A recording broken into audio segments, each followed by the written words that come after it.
하지만 소중한 우리들의 이야기. 어른들은 몰라요. 어른들은 몰라요.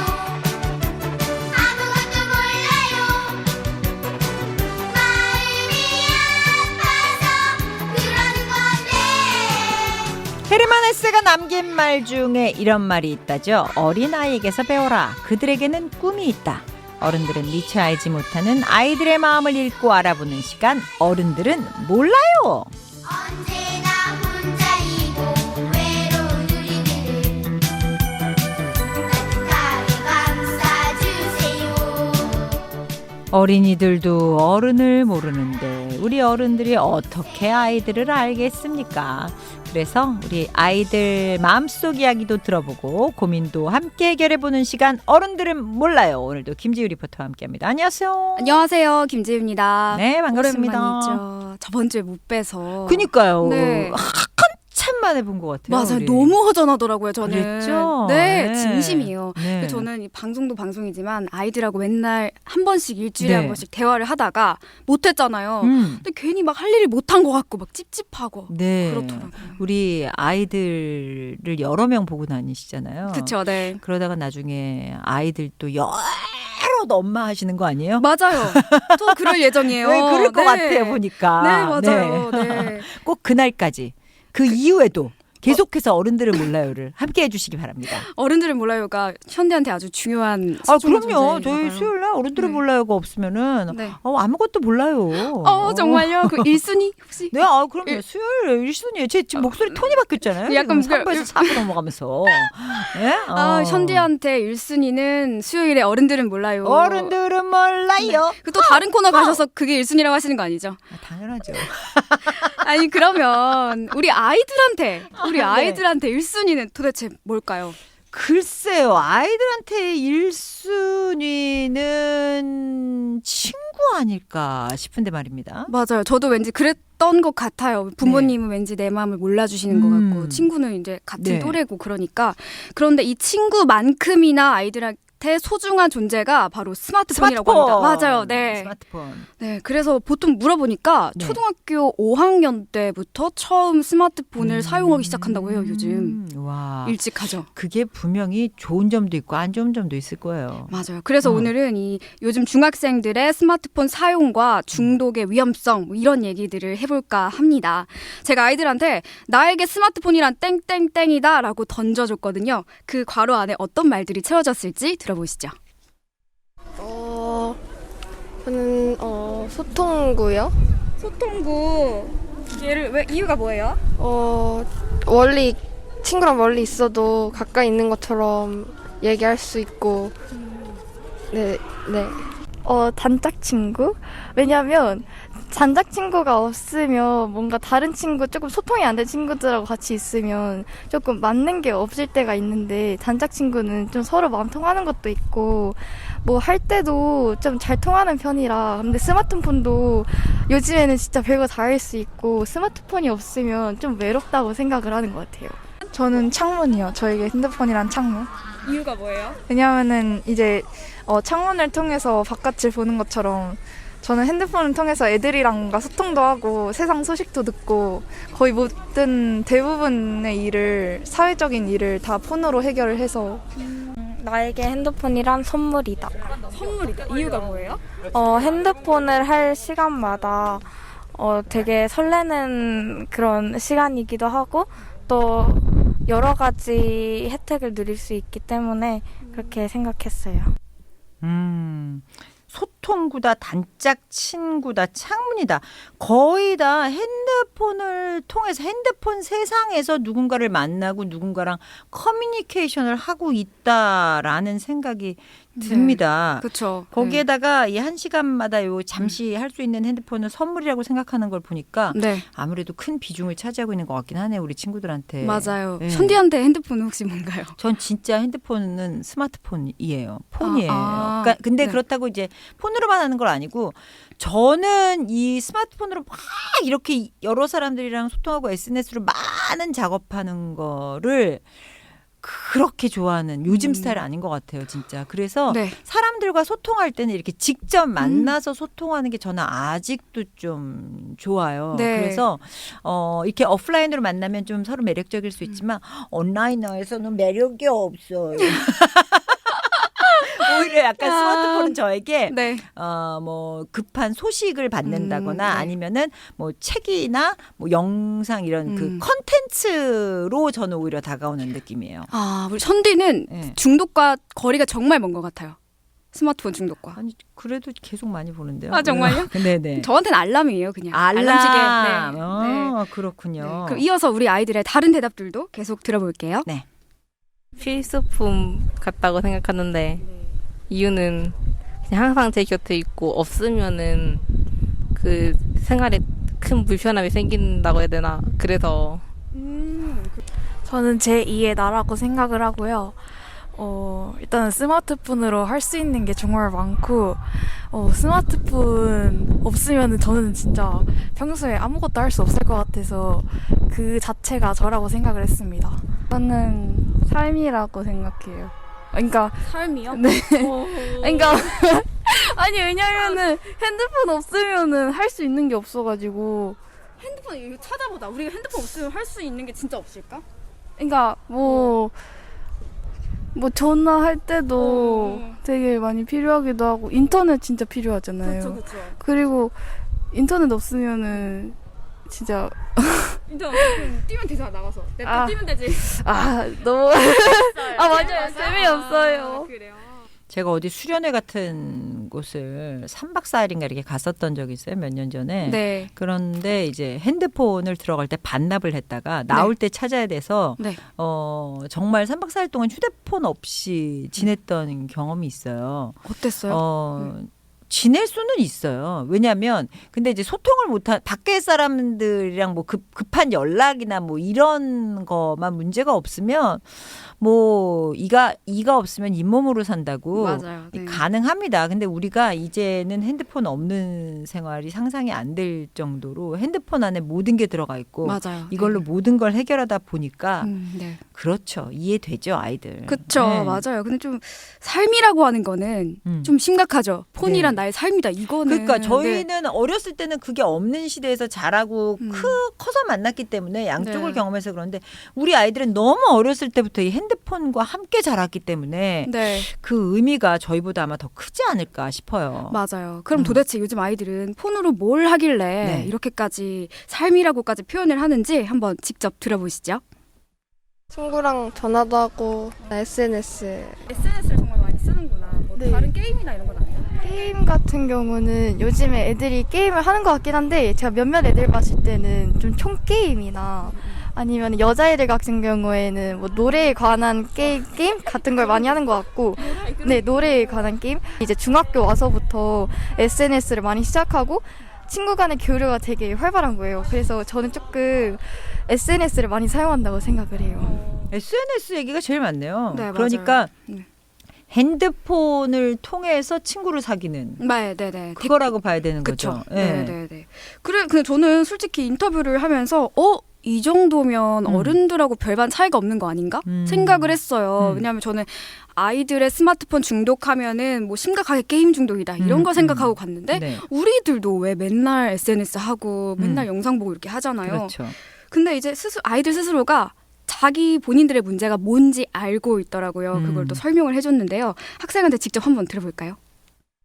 그나마 조금 그래도 소통의 일부니까 좀 괜찮다고 느껴지기도 하는 것 같아요. 지금 얘기 들어보니까. 왜냐면 저희 때는 SNS보다 폰게임 중독자들이 더 많았거든요. 오, 근데 이제 SNS에도 문자만 하는 기능이 있는 게 아니라 사람들이 뭐 스토리나 릴스 같은 거 올려서 영상 같은 걸 보는 경우가 되게 많단 말이에요.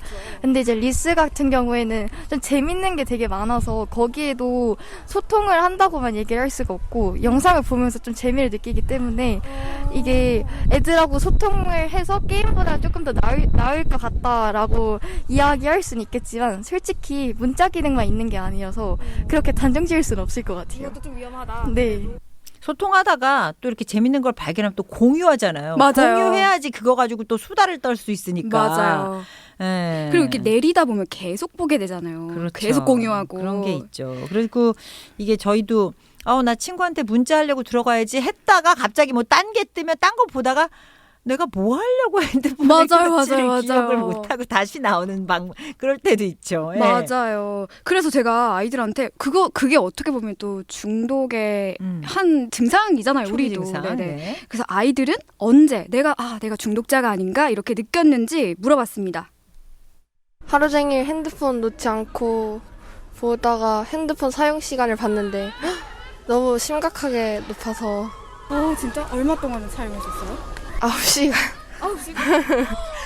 저도 뭔가 핸드폰 시간 봤을 때랑 뭔가 굳이 할 일이 없는데도 막 폰을 켜가지고 괜히 막 뒤적이고 하는 그런 거 할 때 뭔가 제가 폰 중독인 것 같아요. 그러니까 공부나 뭐 다른 일에 집중할 때 핸드폰이 방해가 되는 게 제일 큰 것 같아서. 시간 일상생활을 하면서 짬이 생길 때마다 폰을 들여다보는 걸 느끼면서 중독 같다고 생각을 했어요. 저는 그 핸드폰 시간 측정을 하는 어플이 있는데 그게 막 5시간씩 넘어갈 때가 있으면은 조금 저 자신이 많이 한심하더라고요. 저는 그냥 핸드폰 보고서 밤에?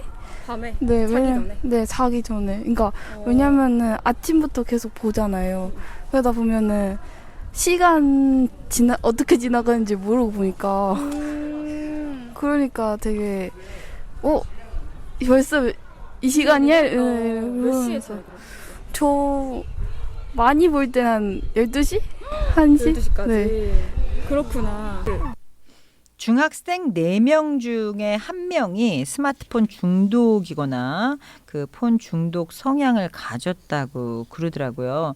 네. 이 중학생 때쯤이 뭐 뇌 전두엽이 재정비되는 시기라고 얘기를 하는데요. 네네. 글쎄요, 이 스마트폰을 들여다보면 뇌뿐만이 아니라 저는 이 눈에도 좀 안 좋을 것 같아서 그쵸, 당연하죠. 네. 건강과 뭐 지능 개발 뭐 다 좀 걱정되는 요인들이 어릴 때는 있지 않을까 싶습니다. 맞아요. 그 말랑말랑한 뇌에다가 네. 눈도 안 좋아지고 계속 보고 하면 얼마나 건강이 악화되겠어요. 그렇죠. 근데 이거를 또 옆에서 지켜보시는 우리 부모님들은 얼마나 답답하시겠까요. 네. 정말 부모님 세대 때는 아까 말씀하셨던 대로 우리 스마트폰이 없던 세대잖아요. 그렇죠. 그러니까 공감이 또 안 될 것 같기도 해요. 그래서 이런 얘기가 있더라고요. 한 학부모님이 아이한테 그 스마트폰 좀 그만 보고 책 좀 봐라 이렇게 했더니 뭐라고 했는지 아세요? 네. 엄마는 석기시대 도구를 가지고 어떻게 21세기를 살아갈 수 있냐면서 책이 석기시대 도구인 거죠. 그래서 제가 이 아들의 스마트폰 중독에 너무 답답하신 우리 아버님 한 분과 만나서 얘기 나눠봤습니다. 네. 그냥 맘 같아서는 그냥 핸드폰 그냥 압수해가지고 던져버리고 싶은데 뭐 어쩌겠어요. 요새 젊은 사람 뭐 경제적이고 좀 창조적인 일들 많이 하잖아요. 근데 내 아들놈 보면은 맨날 핸드폰만 해가지고 어떤 날은 보면 휴대폰 요금이 30만 원이 나왔어. 진짜 완전 환장하는 거죠. 그 어떻게 하시나요? 그럴 때는 뺏어버리시나요? 아니면 뺏어버렸죠. 혼내고. 그랬는데 이제 반발심만 커지고 이러니까.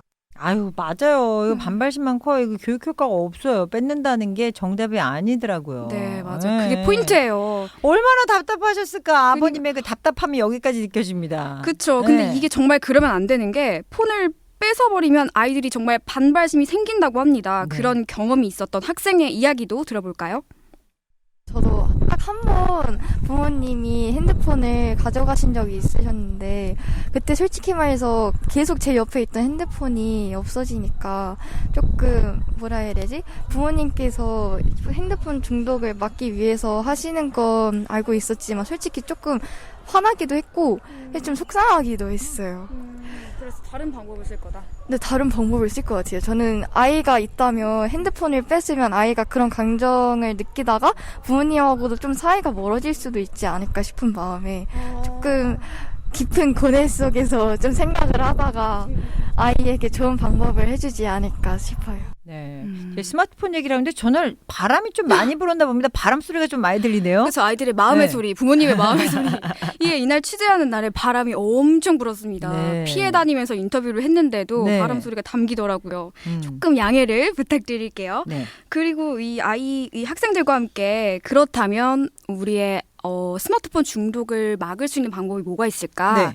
이런 얘기를 하다가 이 학생들이 아이를 낳는다면 이렇게 하겠대요. 내 아이한테 너 만약에 하루에 너가 스마트폰을 3분의 1만 사용을 하면 그 시간 동안 자유 시간을 주겠다. 뭐 이런 식으로 보상을 주는 거죠. 네. 그런 방법도 같이 회의를 하니까 나오더라고요. 그러니까 무작정 뺏는 것만 답이 아니다. 네. 그렇게 얘기를 하다가 또 옆에서 한 학생이 이 대화를 듣고 있다가 듣고 있길래 제가 물어봤어요. 학생은 그럼 아이한테 스마트폰 중독인 것 같으면 어떻게 하겠냐 네. 물어봤더니 뭐라고 대답했는지 아세요? 뺐겠죠? 이럴 줄 알았어. 그쵸? 본인들도 다 그냥 뺏는 거예요, 결국에는. 그럼 방법이 네. 없는 거야. 스스로도 그러니까요. 그 방법밖에 없다는 걸 네. 알고는 있는 거예요. 그러니까요. 네. 그러니까 정말 역지사지죠, 또 오늘도. 네네. 맞아요. 그렇죠. 이렇게 빼앗는 것도 사실은 말이 쉽지 근본적인 해결책은 절대 아니잖아요. 아니죠. 계속 얘기하지만. 네. 그래서 이럴 때는 우리 어른들은 몰라요의 해결책 코너에서 전문가 선생님한테 물어보자고요. 우리 아이들의 스마트폰 사용의 구체적인 문제점이 뭐고 또 어떻게 해결할 수 있는지 들어보실게요. 오늘 제가 이야기할 주제는 청소년의 스마트폰 과의존 현상입니다. 스마트폰을 사용하기 시작하는 연령이 해가 갈수록 낮아지면서 누구에게나 스마트폰이 보편화된 사회에서 중고등학생 여러분들이 겪을 수 있는 문제점에 대해 이야기하려고 합니다. 종례 후 하교하는 친구들을 보더라도 너도 나도 길을 가면서 휴대폰 화면만 들여다보고 있습니다. 이거 굉장히 위험하다는 건 모두들 알고 있겠죠? 다른 사람과 부딪힐 우려도 있고 특히 횡단보도에서는 안전사고에 각별히 주의해야 합니다. 그렇다면 청소년들의 스마트폰 과의존 현상의 문제점으로는 구체적으로 어떤 것이 있을까요? 첫 번째로 아직 정신적 성장이 완전히 이루어지지 않은 여러분들에게 부적절한 콘텐츠가 여기저기 떠돌아다니고 있다는 것입니다. 영상 플랫폼이 발달하면서 손쉽게 여러 영상에 접근할 수 있어서 편리한 점도 있겠지만 그만큼 여러분에게 정서적으로 좋지 않은 영상도 많을 겁니다. 두 번째로 학생들의 문해력이 저하된다는 것입니다. 그림과 영상으로 된 매체에 익숙해지다 보니 긴 글로 이루어진 매체에 취약해진다는 것이죠. 글을 읽는다고 하더라도 폭이 좁은 화면 속에 있는 짧은 글들을 눈대중으로 읽는 것이 습관이 되면서 교과서나 문제집 등 긴 텍스트를 읽는데 어려움을 느끼게 된다는 것입니다. 세 번째로 SNS의 확장으로 인해 부적절한 인간관계가 형성될 우려가 있고 SNS 대화 속에서 사이버 폭력이 발생할 수 있다는 것입니다. 물론 스마트폰이 청소년들에게 미치는 긍정적인 영향도 많습니다. 필요한 정보를 시간과 장소에 구애받지 않고 빠르게 찾을 수 있다는 점, 수업 도구로 활용함으로써 학생들의 수업 흥미를 높일 수 있다는 점 등이 있죠. 다만 스마트폰 과의존 현상을 방지하기 위해서 가정과 학교에서는 학생들을 격려할 필요가 있습니다. 무조건 꾸짖고 다그치기보다는 학생들이 스마트폰의 장점을 스스로 인지하고 이를 제대로 활용할 수 있는 능력을 스스로 기를 수 있도록 도와주어야 합니다. 청소년 시기부터 스마트폰을 올바르게 활용할 수 있는 자기관리 역량을 키움으로써 성인이 되어서도 이로 인한 후유증을 겪지 않는 게 중요하니까요. 그렇군요. 그래도 우리 학생들이 학교 가면 공부하고 학원 가면 공부하고 그러니까 네. 핸드폰을 안 하는 시간도 꽤 되지 않을까 생각이 되는데 네네. 그 공부의 방해 정도가 어느 정도 되는지 좀 궁금하긴 하네요. 그래도 학생들이 나름대로의 방법을 정말 총동원해서 네. 공부에 방해받지 않고 스마트폰에서 벗어나려고 노력을 하고 있었습니다. 네. 우리 때는 공부하다가 졸리면 허벅지 꼬집고 찬물로 세수하고 일어나고 네 자리에서 맞아요. 일어나고 그랬죠. 스탠드 책상 가고 네네네. 그런 거랑 확실히 다르더라고요. 여기서도 세대 차이가 났는데요. 여러 가지 방법들 같이 들어볼게요. 저는 그 핸드폰 시간 제한 앱 같은 거를 깔아가지고 그 공부할 때는 뭐 2시간 공부하면 그동안 폰을 잠가 놓는다던가 그런 식으로 앱으로 통제를 해요. 앱이 2시간이 지나면 자동으로 잠궈줘요? 네, 2시간 동안 제가 허용한 앱 빼고는 다른 걸 할 수가 없어요. 와 그렇구나. 네. 친구는요? 그냥 핸드폰을 꺼놓고 되게 멀리 치워놔요. 근데 그렇게 하면은 다시 키로 안 가나요? 그래도 귀찮아서 네. 멀리 갖다 놓는다. 네. 저는 친구들한테 맡겨놓거나 아니면 그 폰으로 탑을 쌓아가지고 먼저 만지는 사람한테 아이스크림을 사주거나 해요. 오, 좋은 방법이다. 친구는요? 저는 주로 공부할 때 도서관에서 하는데 거기 충전 서비스가 있어가지고 그냥 거기 넣어두고 하면은 눈에 안 띄니까 생각이 덜 나서 네. 굉장히 자기 통제력이 강한 친구들이네요. 네, 스스로 맞아요. 이렇게 공부할 수 있는 방법들을 또 나름 찾아서 하고 있어요. 네, 맞아요. 네. 그리고 또 앱을 깔아서 스마트폰을 이용해서 스마트폰 중독을 막는다. 그러니까요. 좀 신박하지 않나요? 네. 기특합니다. 그래도 네. 우리도 만약에 스마트폰이 있었으면 아이들만큼 그렇게 문제거리가 됐을 거예요, 분명히. 충분히 가능합니다. 네, 그러니까 우리 어른들도 조금 더 격려해주면서 중독도 예방하고 그런 좋은 방향으로 갔으면 정말 좋겠네요. 맞습니다. 네. 자, 그럼 오늘의 보너스는 뭘까요? 오늘의 보너스는 역시나 역지사지입니다. 네. 네, 내 아이에게 스마트폰을 언제 사줄 것인가에 대한 학생들의 대답입니다. 저는 그럼 선물 보내드리고 인사드릴게요. 그리고 다음 주에도 재미있는 주제로 찾아뵙겠습니다. 네, 오늘도 속마음 들려준 국내중 친구들 고맙습니다.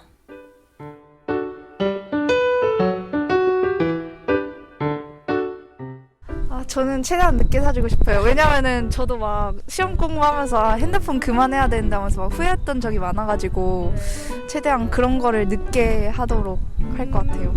저는 초등학교 6학년 졸업하고 나서 사줄 것 같아요. 네, 동생이 지금 중독 수준이어가지고 혹시 저의 아이도 그렇게 되면 슬플 것 같아서 어떤 증상을 갖고 있나요, 동생은? 너무 많이 봐서 엄마랑 많이 싸워요. 저도 저랑 똑같은 나이 때? 아, 4학년 때? 네. 이유가 뭐예요? 그 전에 딱히 폰이 필요하지도 않았고 그냥 솔직히 폰 처음 생겼을 때는 딱 그 연락이나 그런 것만 하고 그 크게 몰두하지 않았던 것 같아서 커가면서 했지 초반에 안 했던 것 같아가지고. 저는 딱히 몇 살 때라고 생각을 안 하고 남들 다들 사줄 때 사주는 게 가장 바람직하다고 생각해요. 이유가 뭐예요? 우리 아이가 남들처럼 뒤처지지도 않았으면 좋겠고 너무 빨리 시작하면은 너무 디지털에 대해서 너무 노출이 되면은 또 중독될 수도 있고 그런 위험성 때문에.